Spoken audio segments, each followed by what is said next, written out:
आपका शेप है, ठीक? मैं आपको बोलूंगी, जो शेप बोलूंगी आपको वो ड्रॉ करना है, ठीक है? स्क्वायर। स्क्वायर। देखते हैं सर स्क्वायर से ड्रॉ कर पाती है कि नहीं। ओहो दोस्तों देखिए सरू ने तो सही ड्रॉ कर दिया स्क्वायर। इसके लिए 1 लाइक। नहीं, जो लाइक। 2 लाइक। चलो नेक्स्ट शेप हमारा रेक्टेंगल। रेक्टेंगल।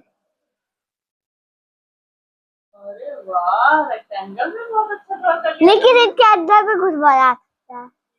और नेक्स्ट शेप हमारा सर्कल। सर्कल। इतना तेजी से बना ली सर्कल। अच्छा लास्ट शेप हमारा ट्राइंगल। ट्राइंगल। देखिए करो शेप को ड्रॉ कर पाती है या नहीं। चलिए दोस्तों देखते हैं करो ने ड्रॉ किया कि नहीं। अरे ट्राइंगल भी ड्रॉ हो गया। अरे वाह। स्क्वायर। स्क्वायर। रेक्टेंगल। रेक्टेंगल। अरे ये तो कैलकुलेटर था मेरे क्या। इससे डॉक्टर